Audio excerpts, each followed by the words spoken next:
Hello, everybody. This is Linda again, and yes, this is Sunday night. I went and I finally found a corned beef at Aldi's. They were sold out at Walmart, but I managed to get this. The smallest one I could find was a little over 2 pounds, about 2.5 pounds, and it was on special, $11.44. And I got another discount off of that when I checked out at the register, and it dropped it down to $10.44. So I did pretty good on that. I didn't want to get a great big one because it's just me here. I'll be eating this quite a while. Now, what I'm going to do, it tells you there's several ways that you can cook it. You can either put it in a pot and boil it 50 minutes per pound, or you can put your oven on 350. Place the fat side up, I think it says. Add approximately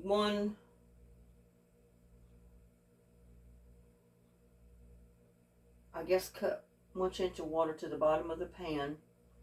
Cover. Contents would include spice rack. Well, I'm going to put it in this. And I'm going to do it my way.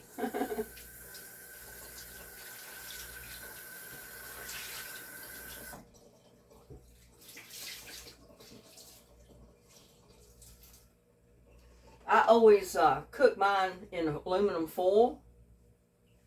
Now, y'all might disagree with me. I don't know. But you cook it 50 minutes for every pound.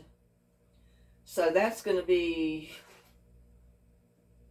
125 minutes. Comes out to about 2 hours.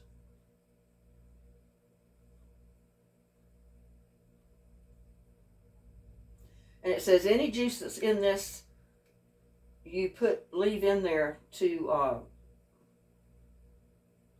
and any juice that's left in the pan, you use it to pour over your beef after it's already cooked and everything. So I might just put it in the pan and put water in it like they said, because this is a roasting rack, but I'm not going to put the rack on it. Well, maybe I will.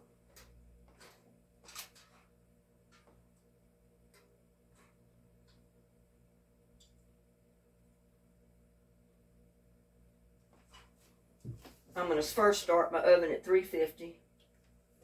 And I may get my rack. Let's see if I can find it.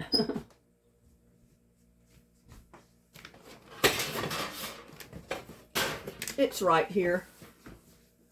No problem finding it.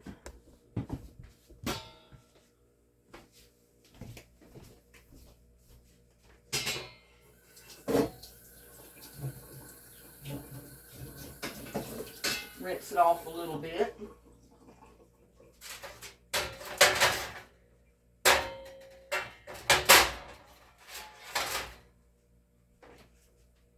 Now I'm going to put the 1 cup of water in the pan. And I don't know if it helps or not, but I'm going to spray it just a little bit. The rack with a little bit of olive oil, probably not necessary. Now let's see if we can get this out of the wrapper without getting it everywhere, because it's got a lot of juice in there. And like they said, I want to put it in the pan.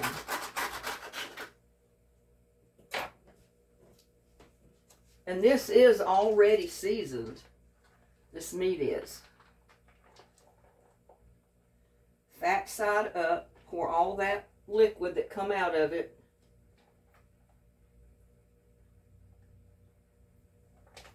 in there.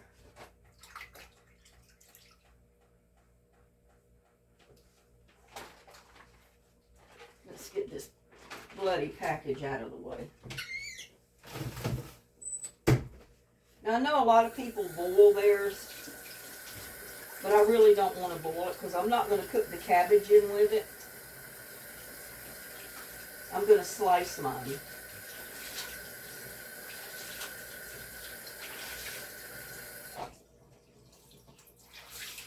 I'm just going to cook my cabbage on the side and not cook it with the corned beef, because I know a lot of people will boil it in a pot for the length of time it needs to cook, and then they'll chop up their cabbage in their same pot. And here's the little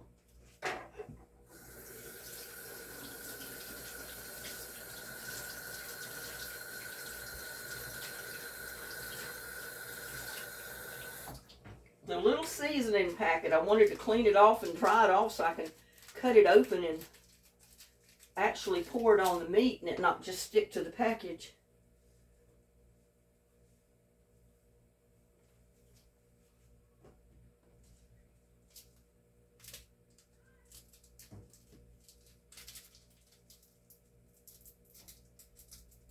See if I can get some scissors. It might be easier to cut with the scissors, so I don't have anything flying everywhere. All the spices going everywhere.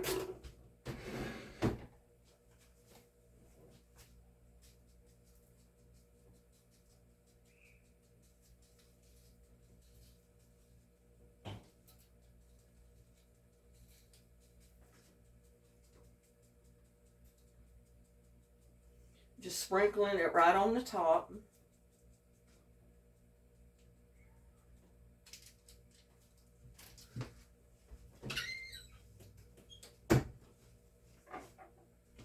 And just like I do my turkeys or any other kind of big cut of meat, I'm going to wrap it with foil or cover it with foil.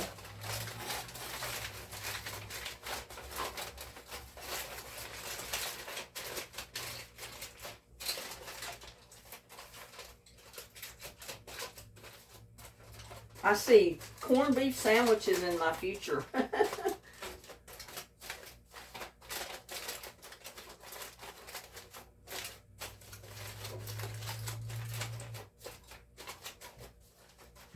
Now, I'm going to put it in my 350-degree oven.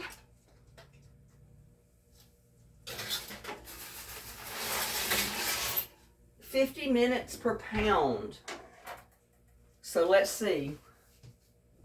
Where's my trusty calculator? We want to get it just right.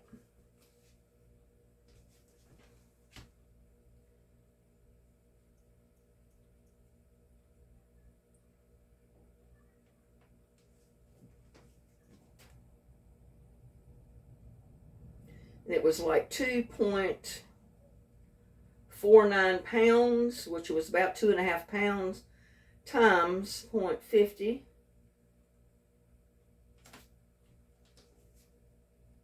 About an hour and 24 minutes, just we'll say an hour and a half.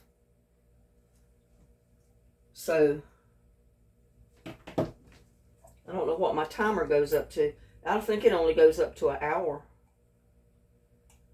Yeah. But we'll start it out at an hour.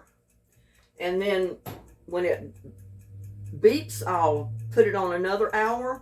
And then when it beeps, I'll put it on about another 30 minutes, and it should be done by then. I've got my cabbage here waiting. I'm not going to put that on to cook yet. I mean, I could. Let's see.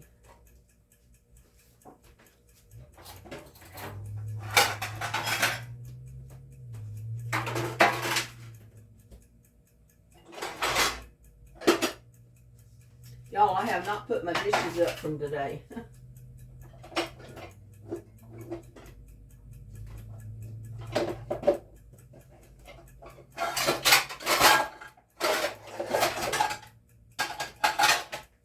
I can go ahead and cook. Put my cabbage on to cooking. And it can be cooking while my corned beef is cooking.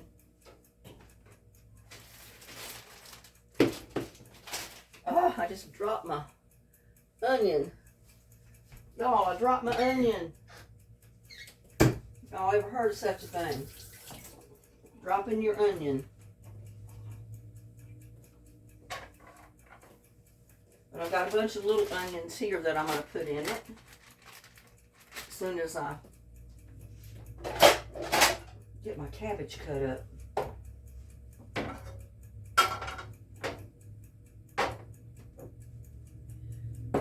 going to get some olive oil to put in my pan.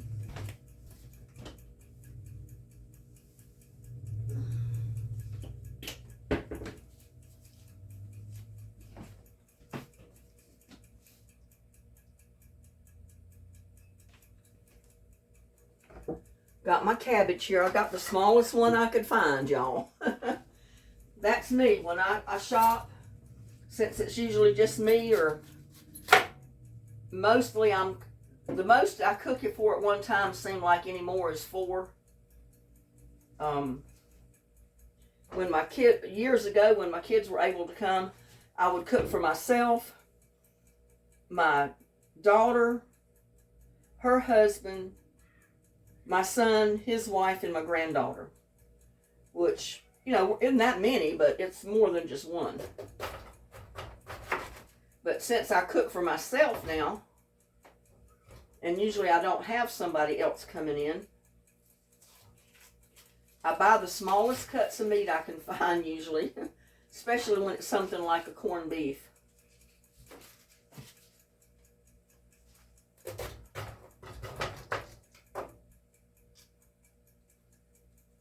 We'll get that core cut out of it, because that usually takes forever for that to cook.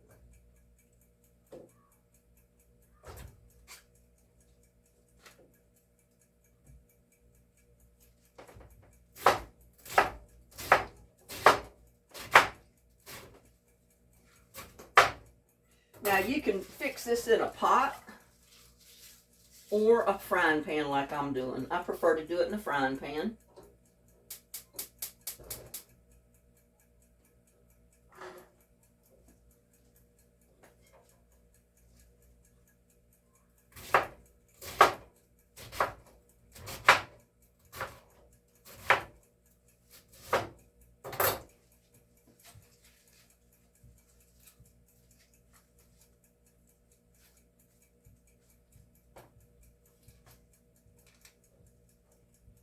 I got my onion out of the garden that I used in another dish, and I didn't use it all, so I'm going to use the rest of it in this cabbage.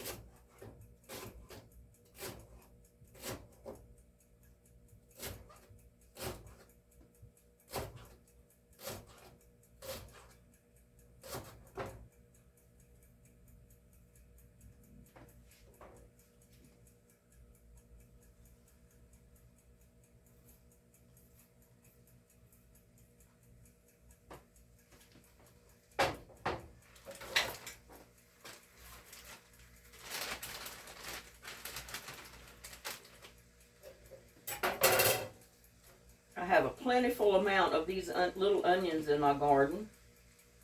I've got a ton of garlic chives. I've got a ton of all these other onions growing. So I have no shortage of onions.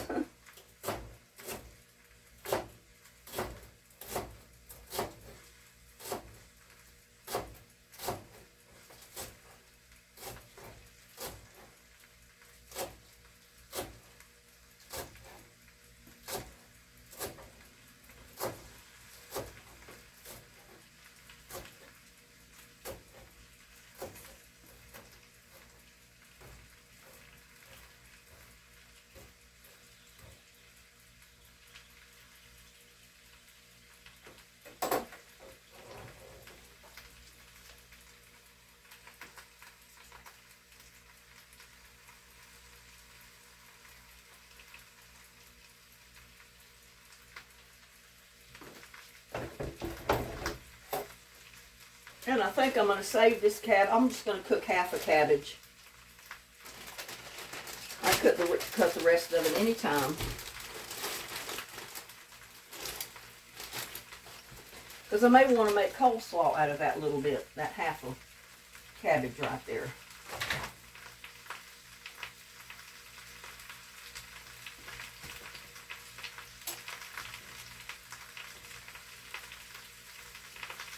I'm going to season it with a little bit of salt.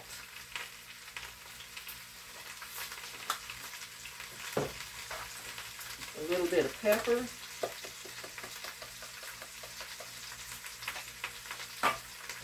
turn my burner down because I don't want it to burn. I just turned it completely off. I turned it down on really low. And I get me a little bit of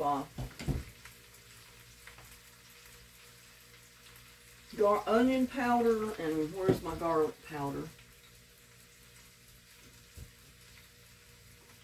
Because I just put salt in it, so I don't need no more salt.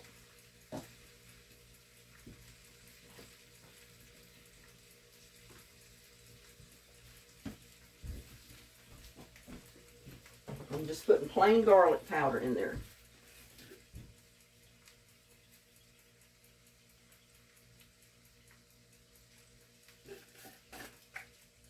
A little bit of onion powder.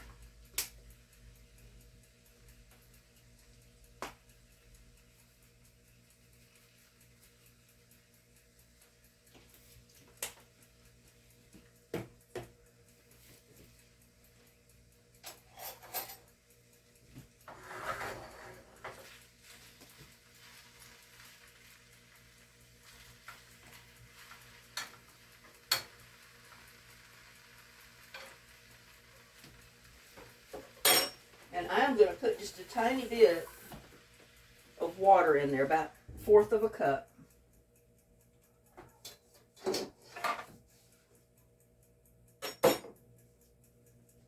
And then I'm going to put the lid on it.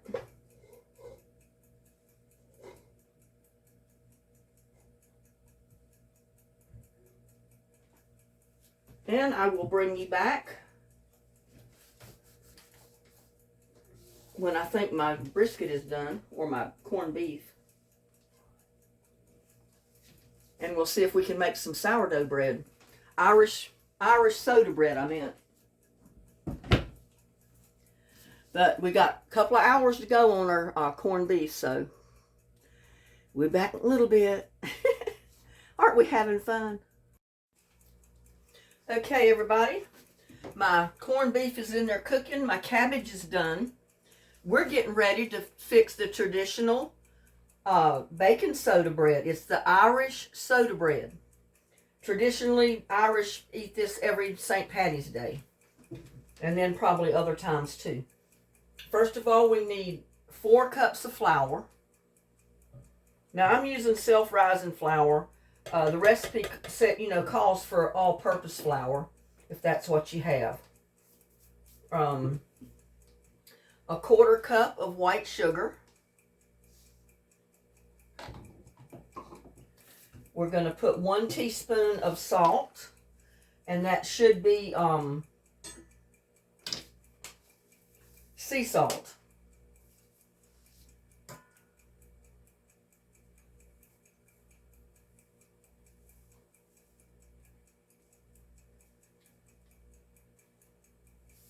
One teaspoon of sea salt. 1 teaspoon of baking soda. Baking soda.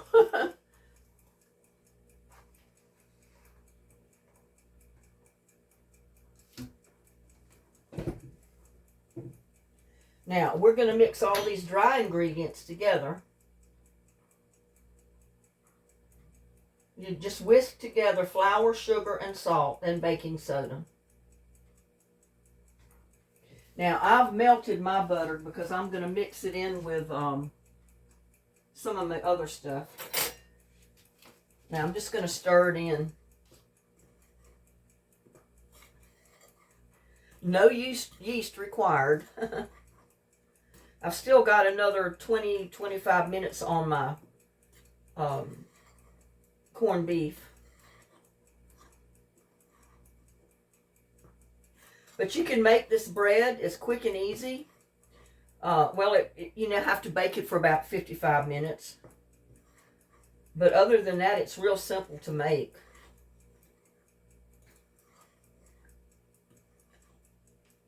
Now what I'm going to do, it takes 1 3/4 cup of buttermilk.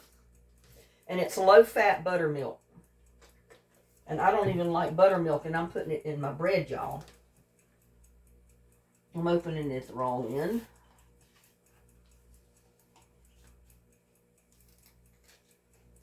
My dad would have loved to have drank this instead of putting it in this, that's for sure.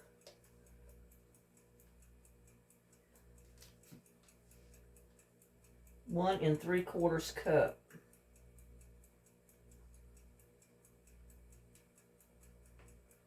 So it'll be between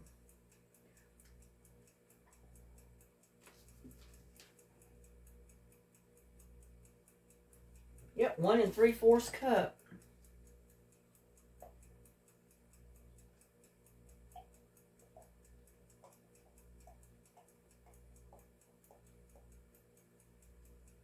That's 2/3.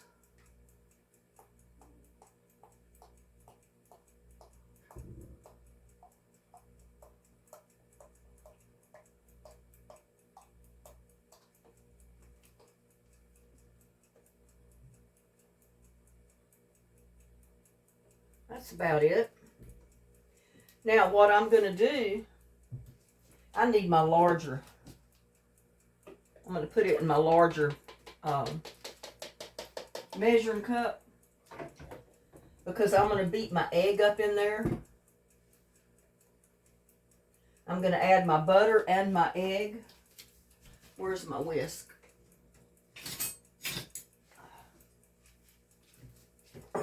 I'm going to go ahead and crack a cold egg into my buttermilk.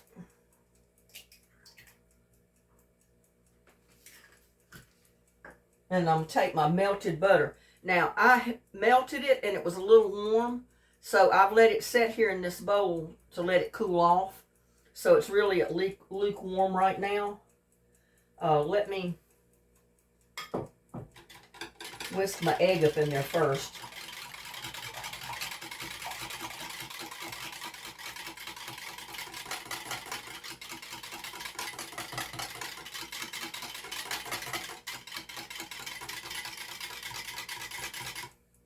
And I waited till now to do this because you're supposed to cook or bake both of them in the middle of the oven.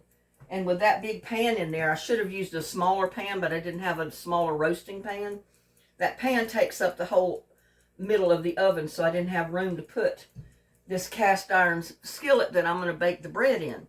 They said, now this is typically what they used, was a cast iron, like a 10-inch pan. You grease it down with butter.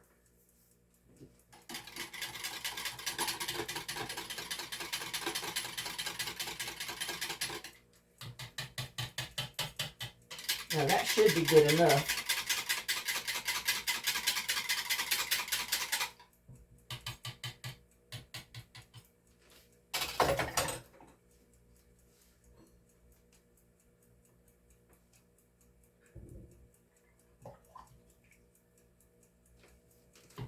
Pour my butter in there, and then I'm just going to pour all of it right in my flour.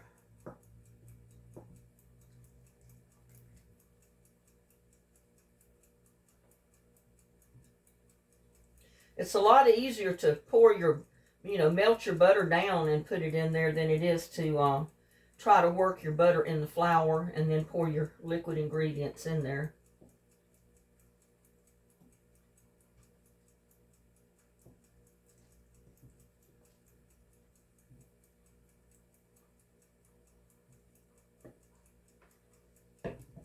Now we're just going to, and I should be using a wooden spoon.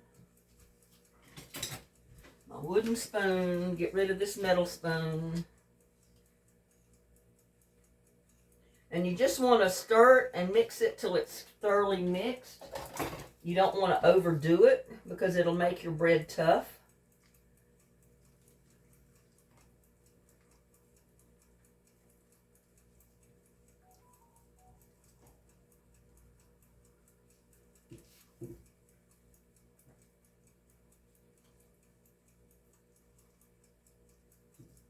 You can certainly use your hands if you wanted to. That's totally up to you. I make a big enough mess just with the wooden spatula or the wooden spoon.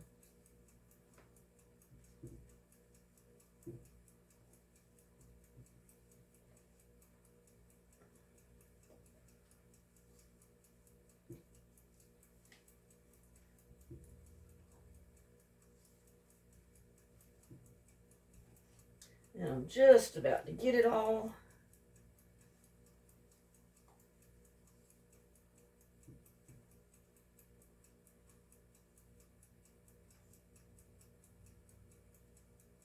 Don't want to mix it too much.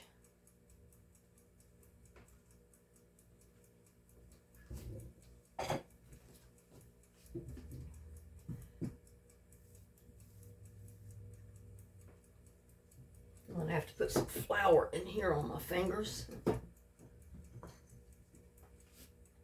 I'm going to put some on my table here. Because we're not going to need it. We're just going to put it on here to try to shape it up into a round ball, kind of. But I needed to get some flour on my fingers to get it out of this bowl. And I'm afraid you can't see what I'm doing. It's real sticky and gooey. But there's still a little bit of flour down in the bottom.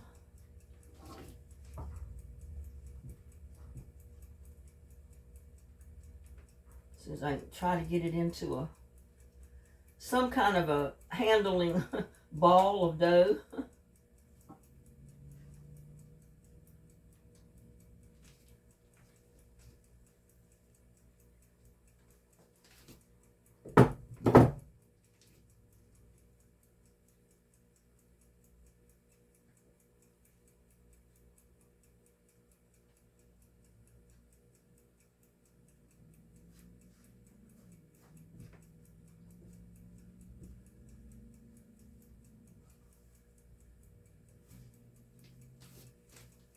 And you just want to work with it enough to get it into a ball.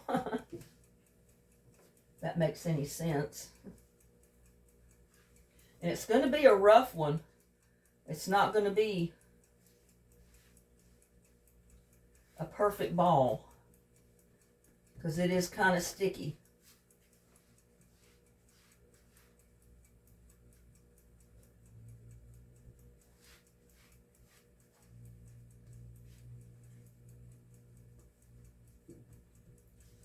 It's going to be kind of rough.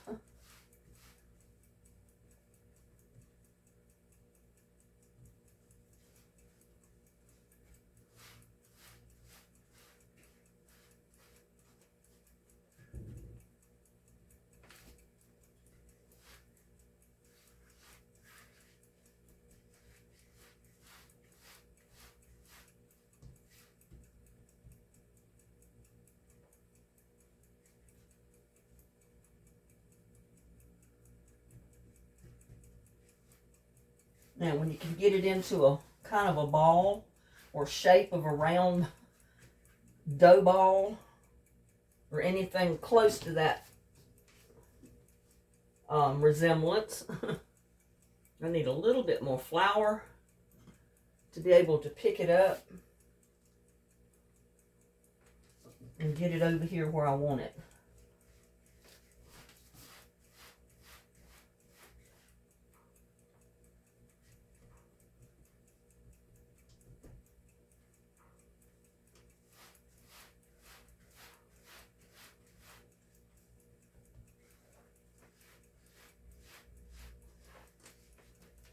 And I'm just putting it right in the pan. Trying to keep it into its round form, which is not very easy. And it's going to be rough looking. It's not supposed to be even and smooth. It's supposed to have a rough look to it. See if I can get some of this dough off my hands so I can show you what else I'm going to do with it.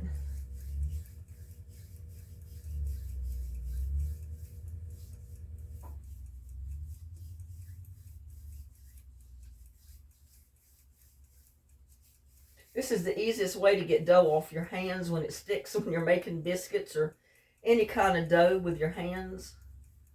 Is just roll it and it'll come right off.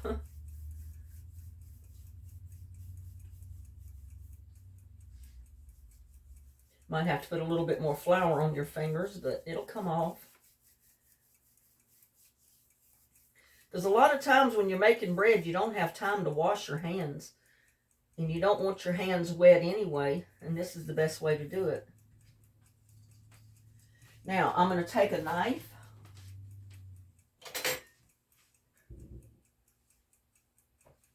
And what you're going to do is make a deep X right in your bread.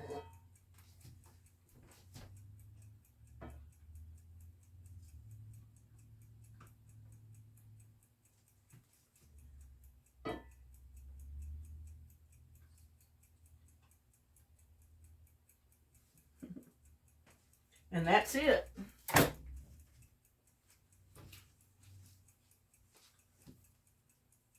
It looks kind of rough, doesn't it? But it'll be all right. Let me clean my hands off.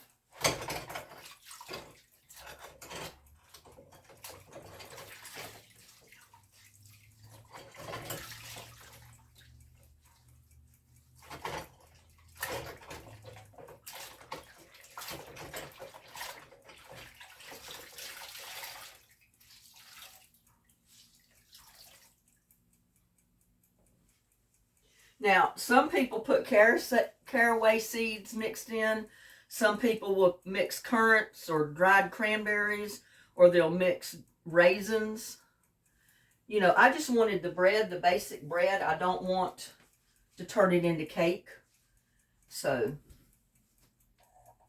and I think my meat has been in there long enough.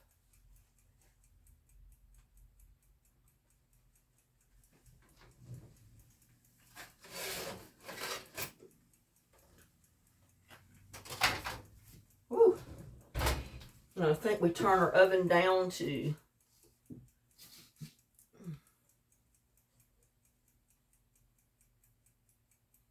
375. I knew it was about 25 degrees cooler than what I'm cooking the meat. So turn it just 25 degrees down, and then I'm just going to put my bread right in there, right in the middle of your oven, and we're going to cook it for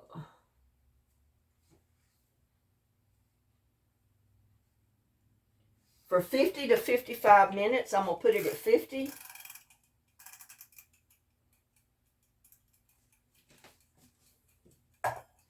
And we'll bring you back in about 50 minutes when we get ready to take our bread out. Now I'm going to come over here and start slicing up my meat, if I can find my knife. I forgot I put my knife in here.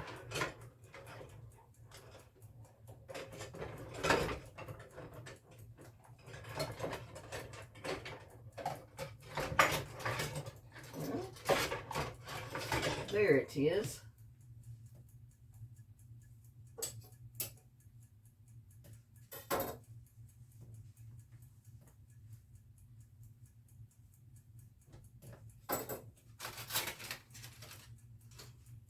I mean, that shrinked up to just a little bitty piece of meat, didn't it? But let's see which way the grain is. Yeah, I think it's this way.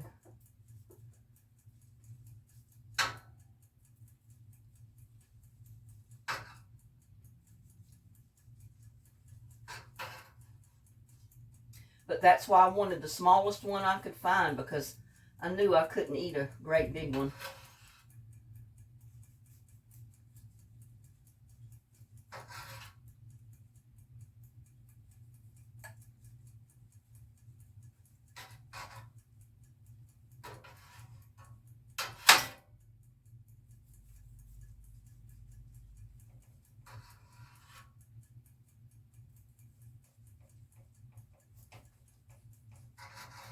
And you know to cut against the grain.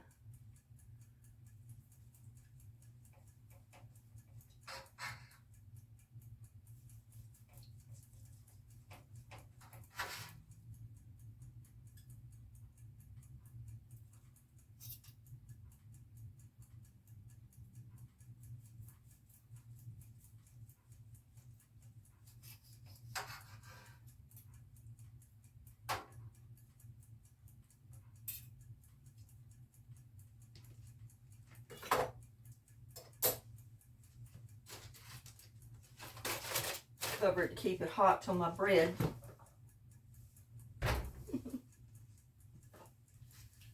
I shouldn't peek at it. I'll let the heat out. Because it'll end up being quite a big loaf of bread. But I need to not mess with it. So. And I was washing up my dishes here. We're trying to. But we got the cabbage, we got our corned beef, and we got our Irish soda bread in the oven. And we'll be back when I'm ready to take the bread out of the oven. Okay, y'all, I've got my corned beef done. I've got my cabbage done. I took the drippings of the pan from the meat and made like a sauce that you can serve on top of your meat. You don't want to put too much because it is a little salty. But it is really good. And I'm taking my bread out. Oh.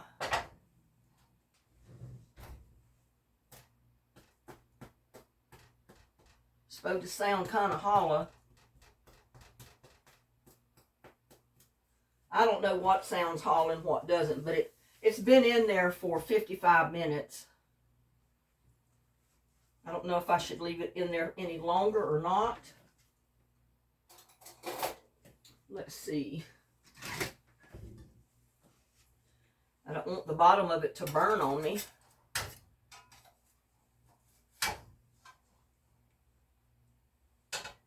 Yeah, I think it's probably pretty much done. But we got to take it out and put it on the cooling rack. And I don't really have a cooling rack, so I've made me one that the air can circulate up under it and cool it.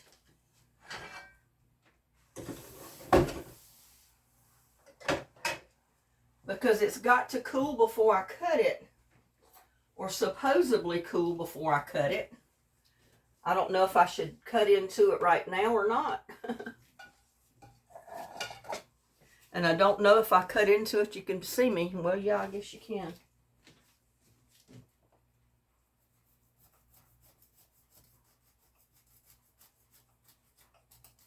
Ooh, it's hot, y'all.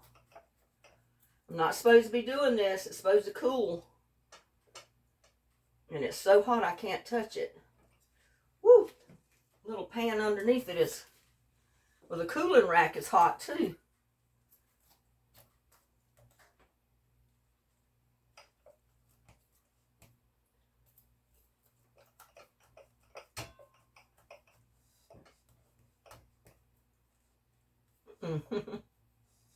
Oh, I can't get it cut, y'all. It's too hot. I'm going to go ahead and turn that oven off.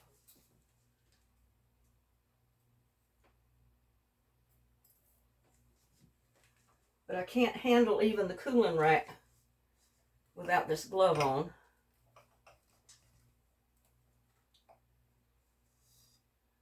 But there is my bread.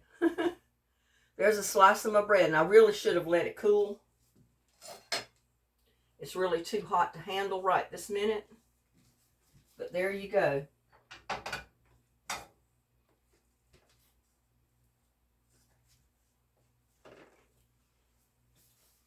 But there is my St. Patty's Day meal.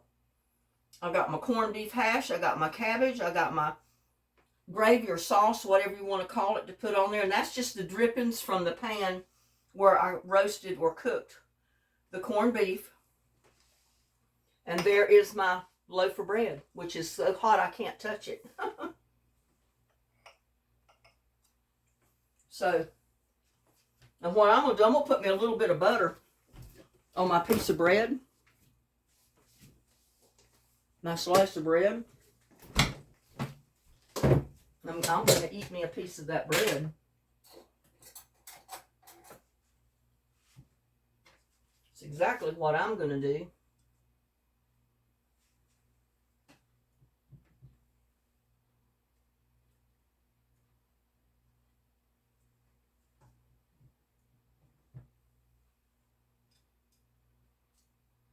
really needs to cool, though. It's too hot to even hold in your hand to try to bite it.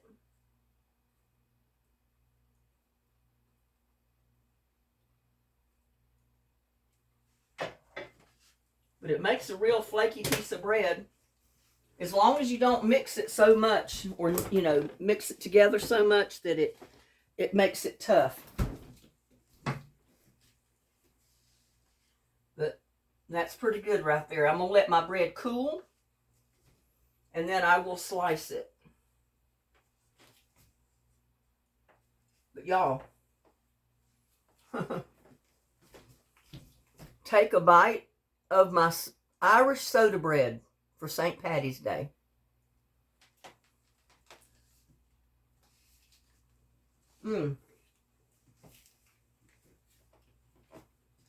That's good, y'all. And it's so simple to make.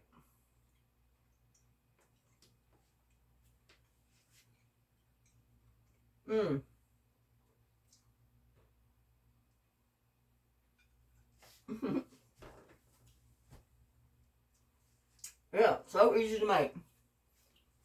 But I'm going to go ahead and let that cool.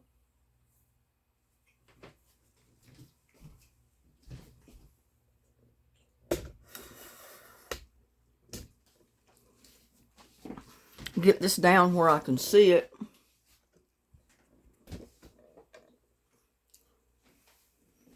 And there you go. There's the soda bread. And it is floury on top. That's okay. That's basically the way it's supposed to be. And there's my corned beef hash.